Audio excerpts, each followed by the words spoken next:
So you've come in with some wonderful, wonderful pieces. This guest brought in a Dragonfly brooch, a pair of earrings that had been cherished family heirlooms.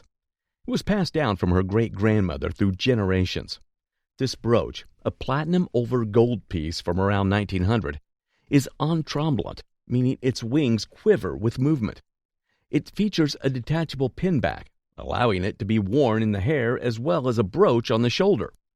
The earrings, also passed down to her, were worn by her grandmother. A photograph from a wedding in Spain shows her grandmother wearing these earrings. The Dragonfly brooch is a large and significant piece from the transitional period between Edwardian and Art Nouveau. Both pieces are unique, one-of-a-kind items, likely crafted by Spanish jewelers, and they're valued at Dragonfly is worth between $20,000 and $25,000, worth about $7,000. Wow. So you've come in with some wonderful, wonderful pieces. No idea. A beautiful, vibrant green vase has been a cherished part of a family's history, wrapped in the allure of family lore.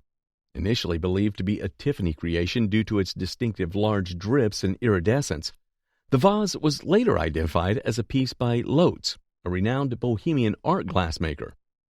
Lotz, founded by Johann Lotz in the mid-19th century, became a leading art glass producer by the early 20th century. This amazing vase features simple yet vibrant iridescent green glass, paired with outstanding sterling silver floral work. Gorgeous, and these big drops are just outstanding. I love that. Despite lacking any maker's marks, the silver craftsmanship is exquisite, and the glass form and coloration are characteristic of Lotz's work. Given its exceptional craftsmanship and historical value, a conservative auction estimate ranges between An easy conservative auction estimate would be $3,000 to $5,000. No idea. Our guests shared that the artworks were gifts from their parents, who were Sacramento natives. These pieces were created by local artist Ray Deforest. These artworks were acquired when the guest parents downsized about 10 years ago, with the first piece purchased in 1978 and the second around 1984 from the Candy Store Gallery in Folsom, California. The appraiser noted the gallery's reputation for showcasing UC Davis faculty artists and mentioned the gallery owner.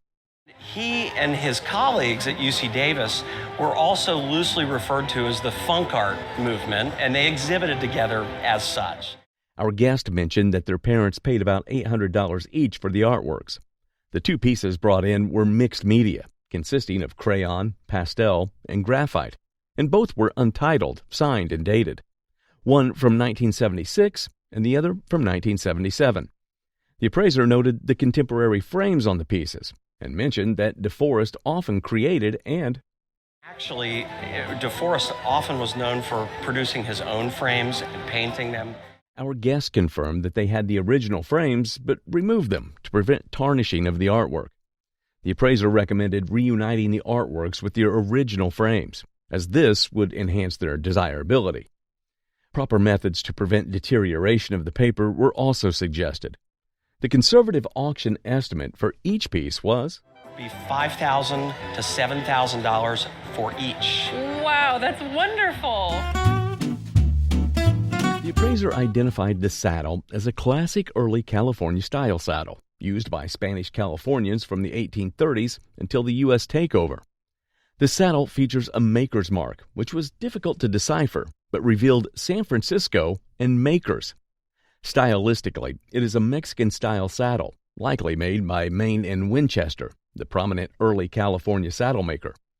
The appraiser dated the saddle to the 1850s, noting that earlier saddles wouldn't have had a maker's mark.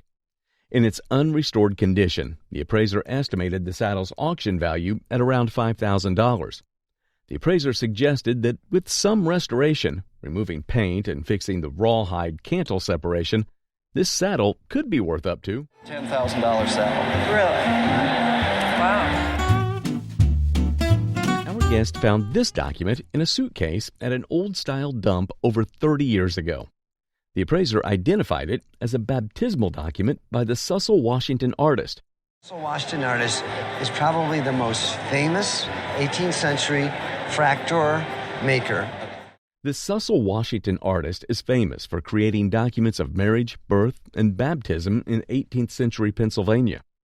The artist is unnamed, but known for his distinctive style and highly collectible works. This document is for Johann Christian Lord, dated November 21st, 1777, from Bethel Township, Lancaster County, Pennsylvania. It features rare full human figures, almond-shaped eyes, dot eyebrows, and cross-hatching details. There are only about 24 known works by the Cecil Washington artist, making this discovery the 25th. Half of the known works are housed in museums, highlighting the rarity and significance of this piece. The appraiser valued the document at a conservative auction estimate of $25,000 What? to $35,000. Whoa. Yeah. That's amazing. This watch was handed down from the guest's great-grandfather, who owned the St. Paul Pioneer Press and Dispatch in 1914. It was passed from the great-grandfather to the guest's father, and then to the guest. The watch is manufactured by the Patek Philippe Company of Geneva, Switzerland. The original warranty depicts the watch's complications, including hour, minute, and second hands, a split chronograph, and a minute register for the chronograph. The watch features a minute repeater, allowing it to chime the time to the minute. On the back, the watch displays the day, date, month, and moon phase. It's also a perpetual calendar which adjusts for leap year. How they do? It's a very complicated watch. The watch is in excellent condition, complete with the original box, 2 extra main springs, and an extra crystal. It has the original crystals and an 18-karat gold engine turncase. The appraiser revealed that the Patek Philippe now purchases these watches, estimating its auction value close to a $250,000. No. Yes. $250,000? This is one incredible watch. I've never held a watch like this in my hand. What? You're kidding. These sets of silver tea service exemplify the opulence of Imperial Russia. It was inherited by this guest from his great-uncle, who was a military superintendent in Omsk, Siberia. At the front of one of these silverware pieces, we can see an inscription, a note from the students of the great-uncle who gifted him the set. From his most grateful students at the Omsk Officers' School in Omsk, 4th of June to the 4th of October, 1916. The tea set was made by the Artel Company in Russia, and the style of the design on these sets is the Pan-Slavic design. Inspecting the handle, we can identify a bird motif and some triangular motifs near the top. Additionally, the set also features spacers made from mother of pearl. Underneath the set, we can also discern the Artel mark, further authenticating the set. Silver guarantee mark for between 1908 and 1926. This set of original silverware has a significant place in Russian history, and at auction, they would hold a value of between $2,000 and $3,000 for the set. Oh, very good. Very, very good. It's not often we see a piece that depicts a biblical figure like this remarkable sculpture. This piece is an Adam and Eve carved panel created by the guest's great-grandfather, which reflects a rich blend of cultural and historical significance. He was a wood carver, carved furniture as a trade, and on the side he did this piece of art. This panel is a fascinating piece of American folk art, representing immigrant art and Judaica through its subject matter and inscriptions. The English inscription reads, "Adam and Eve were tempted by the snake. With sweat you should work," with a Yiddish inflection that adds a cultural touch. Another inscription translates approximately to "from dust to dust," a strong biblical sentiment. The panel visually narrates the creation story, featuring depictions of Adam and Eve, various animals, and seed pods. There's a little bit of inscription over here on this bowl and on the fish. Notably, the portrayal of Adam with a handlebar mustache provides a glimpse into the men's grooming styles of the period. This panel, due to its multifaceted appeal to collectors of folk art, richness in detail, and historical layers, would sell for would be something in the range of $8,000 to $10,000. Very nice. Our guest last received this map from their father, who had a strong interest in history and geography. Their father studied in Scotland before moving to Costa Rica and couldn't take everything with him, so... The map is one of the earliest trans-Mississippi West maps, showing both North and South America divided by an isthmus. Created in Basel, Switzerland, the geographer responsible was Sebastian Münster, and the wood block was made in 1540. The wood blocks were used until 1588, when new blocks were made due to added information. Notable features included the false sea of Verrazano and flags representing Spain and... This is the flag of Portugal. This goes back to the Treaty of Tordesillas, when the Pope said, I'm going to split the New World between Spain and Portugal so that you two won't fight over it. The map also depicts a native hut in Brazil, with a small illustration showing a cannibal hut. Magellan's explorations are marked, including the Magellan Straits and a representation of his ship. The island of Zipangi, named by Marco Polo, appears in the Pacific. The appraiser valued this rare map at $4,500. Wow. At an auction, you might get higher, you might get lower, but still, that's where I would settle in on this. I'm so excited. I'm just so thrilled. We have a case of mistaken identity on today's show. The guest inherited this lamp in 1972, believing it was made by Tiffany Studios. We put it back together, and I look at this lamp. I see two things. They're not Tiffany. The lampshade was actually made by the Unique Art Glass and Metal Company in 1910. First company in 1904 to start making Tiffany-style lamps in the technique that Tiffany was using, which was a copper foil technique that was used. While the base was crafted by the Moe Bridges Company around 1920. The combination of these pieces remains a mystery. The original base came with a reverse painted glass shade, not a leaded glass shade, which explains... First painted glass shade, the ruins of the Parthenon in Athens were depicted, which explains why this pattern on the base looks like a Greek revival design. Although the base has a Tiffany Studios stamp, it's not clear or authentic. The base also features the number 472, which doesn't match any Tiffany catalog numbers from the year it was made. One should carefully examine an object's characteristics before trusting the signature. This fake Tiffany lamp would sell for about $1,000 to $1,500. I was hoping it was worth a little more than that. These table ornaments are exquisite pieces owned by the guest's husband. The ornaments were made in London and bear English hallmarks dating back to 1912 to 1913, during the early reign of George V, making them over a century old. They're made by the Pearpoint brothers, who were actually very well known for making pieces like this, which are in a revival style. Each ornament features a striking merman figure blowing into a large shell, with his scaly legs emerging from the back.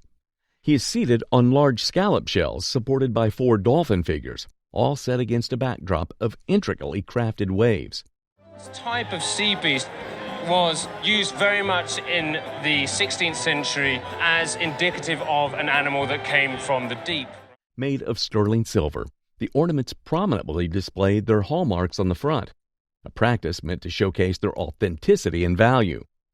However, considering their craftsmanship, historical significance, and artistic appeal, these ornaments are worth between $4,000 to $7,000. So quite a lot more than I think the sort of 2,000 that we would have imagined if they were melted down. These are eye-catching drawings from the world of American football. The guest got these drawings from his father, who had drawn them. A closer look at these items, we can notice signatures that are written on them. The signatures are written by different NFL players who had played in the 20th century. Among them is Jim Brown, considered by many as the greatest running back of all time in NFL history. O.J. Simpson made it to the list. Pretty nice drawing there. Signed O.J., number 32. Steve Owens, he was a University of Oklahoma. Furthermore, we can see not only a few, but several signatures of Brown and some of the best NFL players of all time. These drawings with signatures of significant value would sell for $3,000 to $4,000. What? Yeah. That is amazing. Yeah. Is that good? That's wonderful. Thank you. This exquisite piece of jewelry belonged to a friend's mother who lived in California. It was passed down to the guest by her friend's family after the mother had passed away. The piece is of Indian origin and is characterized as Mughal jewelry. Although not from the 17th century Mughals, the craftsmanship and symbolism that leads me to believe that it is from the late 19th century to the early 20th century. the necklace features intricate enamel plaques in white, red, and green. It also includes natural pearls likely from the Indian Ocean.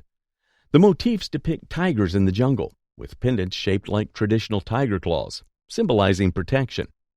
This necklace is reversible, with one side adorned with gemstones, including rubies, topaz, colorless sapphire, diamond, cat's eye, coral, and ruby. These types of necklaces were often part of a bride's dowry in wedding ceremonies. The appraiser valued the piece for retail replacement at between $12,000 and $15,000. Wow. Is that good? That's wonderful. Thank you. It's a beautiful, beautiful example. This Marklin gauge toy train has been a cherished family heirloom. The train is made in Germany by the esteemed toy maker Gebrüder Marklin. It is a remarkable piece from the golden era of toy trains. Marklin, known for its exceptional attention to detail and robust engineering, crafted this passenger set around 1900. This train is made of hand-enameled tin and hand-painted, featuring a beautifully detailed coal tender and strong, heavy-duty cast metal wheels. In remarkable original condition. Marklin is loved by train collectors for a lot of reasons. One is the attention to detail. This model is a clockwork-driven train, showcasing the solid German engineering of its time. The clockwork motor is robust and engineered to propel the train forward and even into reverse, a feature that exemplifies the quality and ingenuity of Marklin toys. The original track that comes with the train is banked, ensuring stability, and is marked with the numeral 1, indicating it is a Gauge 1 model that's worth $2,000 to $3,000. Wow. I'm excited you brought it in because we don't get a chance to see that many wonderful Marklin trains. Thank you. We are presented with an early 20th century lamp made by Theodore Ehlert during World War I in Europe. This item is an example of what we call trench art, a term used to describe art and decorative objects made by soldiers and civilians, often using materials such as shrapnel and other items readily available during the war era. The lamp features a shaft made from an artillery shell and bullets around the shade, with another bullet for the finial. A lamp made out of war materials, featuring the artist's name and his dog, at auction, would bring between $1,500 and $2,500. Great. This is a picture by Peter Hurd of his son, Michael, dated around 1950. The owner's parents-in-law had a ranch adjacent to the Hurds. The owner's mother-in-law often babysat for Michael when Henry and Peter were on business trips. Peter Hurd gifted this picture to the owner's mother-in-law from a chest of drawers as a token of appreciation. This picture has been a cherished family heirloom, hanging alongside other family photos. The Hurds are connected to the Wyeth family, a significant name in American painting. Michael Hurd, like his parents, became a successful painter. The intimate family connection in this portrait adds to its appeal. The work is executed in tempera, a challenging medium that builds color in layers. It doesn't make a lot of sense in and of itself, but when you lay sort of the pinks and yellows over the top, you get that skin tone and you create the shadow. The appraiser estimates the picture's value to be at $4,000 and $6,000. Oh, wow. That's great. This item is a beautifully polychrome painted chest, a family heirloom from the owner's Norwegian grandmother. The chest has been in the family for generations, originally belonging to the grandmother's mother. It has a rich local history connected to the Scandinavian immigration in Wisconsin. On the back, it is marked Madison, Wisconsin, reflecting the Scandinavian influence in the area. Madison became the territorial capital of Wisconsin in 1836. And Wisconsin achieved statehood in 1848. The chest features initials KODH and the date 1859 on the embossed strap metal. On the front, the name Kusti Overstocki Hero and the date 1864 are inscribed. This piece is a fine example of Northern European painted and decorated furniture. Though it may have modest monetary value, its historical significance is profound. The appraiser estimates the chest value to be at $2,000 range on the market. Thank you. An item like this of German origin is sure to be in high demand, especially during the festive period. Our guest received the item from her husband's family, and as can clearly be seen, it's a Santa ornament. This Santa ornament was made using bisque and a mix of papier-mâché in circa 1912. The item has lost some of its reddish color typical of Santa-style pieces, but it can still very much serve its purpose as a Santa ornament for the festive period. A piece like this, which relates to a time of celebration and festivity, is always loved and wanted, and would be valued at $50 to $75. Okay. If this was in more original condition with the vibrant red, this could bring as much as $500 to $700. Very few items survived from the Titanic, and this luncheon menu is one of them. While living in London, the guest came across a rather unremarkable oil painting of the Titanic that was casually propped up against a wall under a table. What initially seemed like an uninteresting artwork concealed a remarkable treasure on its reverse, an original luncheon menu from the Titanic, dated April 14, 1912, the very day the ship struck the iceberg. This menu is extraordinarily rare and was printed daily on the ship using their printing facilities. The menus were produced on high-quality paper, which has allowed this one to endure for over a century. Despite its humble and somewhat uninspiring front, the reverse side of this painting holds significant historical value and its worth. I would have to venture that if this piece were to come onto the market, it would sell in the range of $75,000 to $100,000. Wow. Does that please you? That's amazing. All right. What an absolute beauty of a bronze sculpture. That's exactly the thought that crosses many minds upon seeing this piece. This wonderful sculpture was made by Frederick Remington. Remington was an American sculptor who specialized in Western American art. He was the son of a cavalryman, and he had an enormous love of horses and the West. This particular bronze is by the Roman Bronze Company, and it's beautifully crafted with very crisp details. On the side of the bronze is a signature, crisp and clear. This bronze, called the Sergeant, has a unique appeal, and at auction would be valued at between $16,000 and $20,000. Wow. Does that please you? That's amazing. All right. Peculiar-looking ceramic coffee pot with finely done designs. Its craftsmanship can be attributed to Peter Voulkos. Voulkos was an American artist best known for his abstract expressionist ceramic sculptures. He's known for his works in stoneware, sometimes wood-fired, sometimes gas-fired. This coffee pot was made atypically, unlike most of Voulkos' typical works, which were usually heavier. What we often see are heavy and aggressively produced pieces. The coffee pot has an Asian feel to it and features finely thrown floral decoration designs. The inside of this coffee pot is glazed. The coffee pot is well crafted, has a unique feel, and is in high demand. It's valued at $2,500 to $3,500. And that is a low auction estimate, which is how we do well with auctions now, is to price things very conservatively. And that is really exciting. That is truly exciting. What seems to be a Chinese drawing is actually an iconic decoration. When he saw or heard that this picture was for sale, he went on the internet. My husband made an offer. They accepted it. Because it was used on the set of the famous movie Blade Runner. What's special about this set decoration is that, in contrast to many movie props that are not usually recognized, these set decorations were evident during the film's running time. Movies like Blade Runner were part of a high list of top movies in the 1980s, and this generated a cult following for props used in the movie. This is what we call a cult following.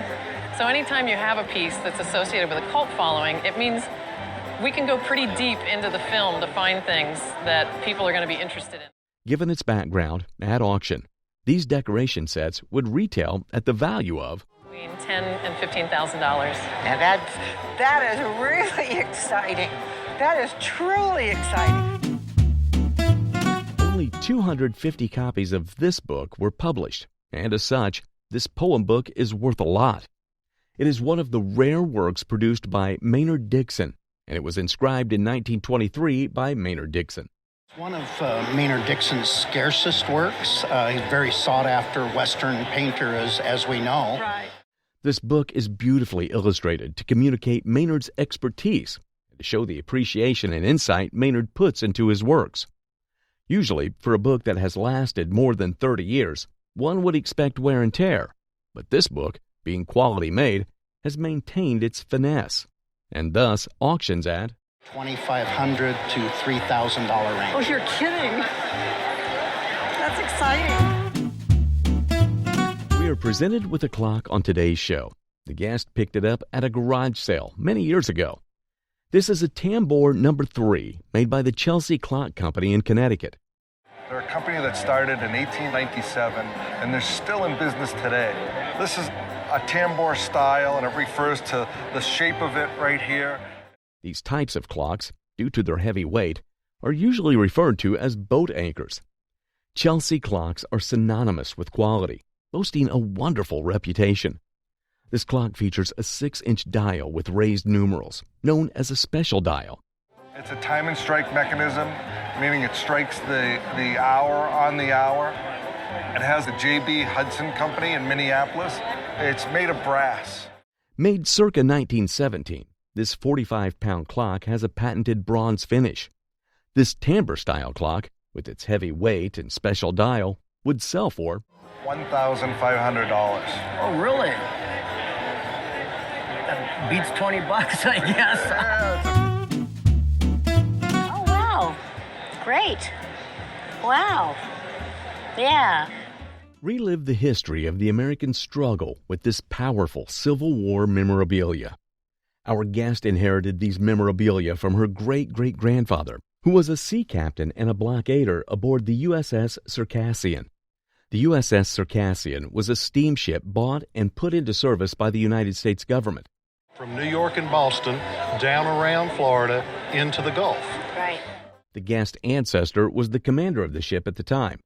One of the items included in the memorabilia is a seal embossed with the USS Circassian's image. Another item exhibited is a gold boatswain's whistle made by the Tiffany & Company.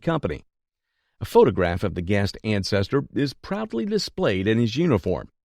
Lastly, we also have a routine book made from sailcloth containing day-to-day activities aboard the USS Circassian.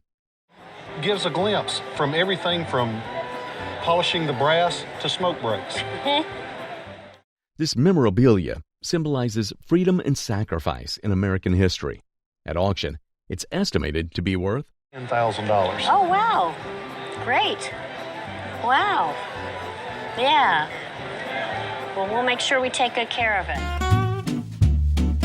We visited the St. Augustine Pirate and Treasure Museum to discuss the history of piracy.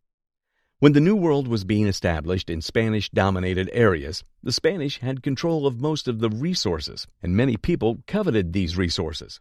The English, the Dutch, everybody.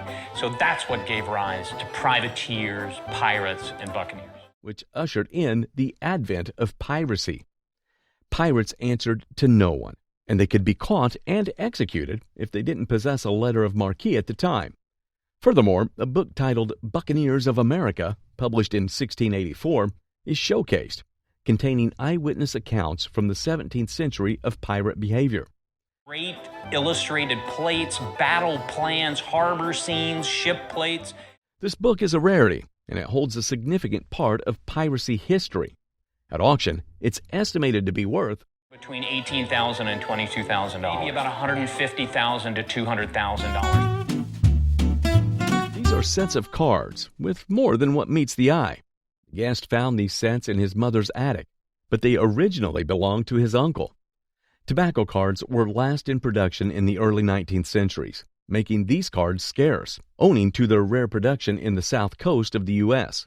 And they are the rarest tobacco cards that were issued, primarily because there was a limited supply made, and also because the weather down here isn't conducive to paper surviving.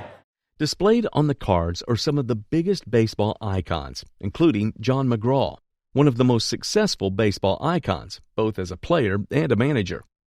A closer glance at these cards, we can see the Lewis Loudermilk card, a very unique and rare card. So at auction, considering the valuable rarity of these cards, they would sell for $300 to $500 for the pair. We'd estimate it somewhere $15,000 to $20,000 for this card. In the 70s and early 80s, the guest aunt who worked at Rankin Bass Productions acquired several original production puppets from the beloved 1964 stop-motion film Rudolph the Red-Nosed Reindeer. These included iconic characters such as Rudolph, Santa, Yukon Cornelius, and Herbie the Misfit Dentist, among others. Unfortunately, some puppets, including Reindeer and Burl Ives, were damaged in a hot attic. Despite this, the remaining puppets hold significant nostalgic and cultural value. It definitely has a warm spot in all of our hearts. So to actually meet them in person. Notably, Rudolph's nose was replaced with Play-Doh. Santa's whiskers were missing. The puppets' rarity and iconic status contribute to their substantial worth. Although not in perfect condition, the articulated puppets are estimated to fetch around. To estimate it at an auction, I wouldn't estimate it less than $8,000 to $10,000 for the pair. An exquisite Civil War sword belonged to the guest great-grandfather, Captain William Stork. Captain W.L. Stork, 29th Regiment PV, is engraved on the blade, signifying his rank. This model 1850-foot officer sword is a common type used during the Civil War. Sold by William H. Hortsman, a prestigious Philadelphia military dealer during the Civil War. Captain Stork enlisted in 1861 as a sergeant and eventually rose to the rank of captain by February of 1863, commanding the 29th Pennsylvania. His sword bears witness to battles like Gettysburg, Chancellorsville, and Lookout Mountain. Its historical significance, personalized engravings, and appealing appearance make it worth about $2,500 in a retail situation. This guest recounts the intriguing story of how this captivating piece of art came into existence. Particular period, he thought a clever way to get back with her would be to give her a Picasso autograph if he could get it. So he wrote to the famous columnist for the Herald Tribune and for the Philadelphia Evening Bulletin. The guest wife's former lover reached out directly to the artist himself to request an autograph. The artist graciously fulfilled his request. Pablo Picasso was the mastermind behind this vibrant drawing. Picasso, a Spanish painter, sculptor, ceramist, and theater designer, spent the majority of his adult life in France. Dated 1958 in the lower right corner, it is a stunning color crayon drawing. Additionally, there is an accompanying background documentation, such as a photograph of the guest and his lover at the time they acquired the painting. It's not uncommon for Picasso to create quick drawings like this one, and similar works by the artist can be found on book covers and in exhibitions. A drawing such as this, created by such an exemplary artist, would have an estimated auction value of $15,000 to $20,000. Wow. It's good to know. I can't wait to tell my wife. Our guest received this small chest from their father-in-law in 1977. It was originally from Pennsylvania, specifically Lancaster, where their father-in-law's family had roots. This chest is a unique example of painted furniture, notably smaller than typical chest from that time period, measuring only about 10 inches long. The chest features intricate painted decoration, including tin wheels on the top, and a front that mimics a marquetry veneer chest, but done in a whimsical folk art style. The side of the chest features distinctive Pennsylvania German motifs, characteristic of pieces made in that region. This chest is estimated to have been made between 1840 and 1860, and in today's folk art market, it could fetch a price of about $18,000 to $19,000 on it. I didn't think it was that much, no.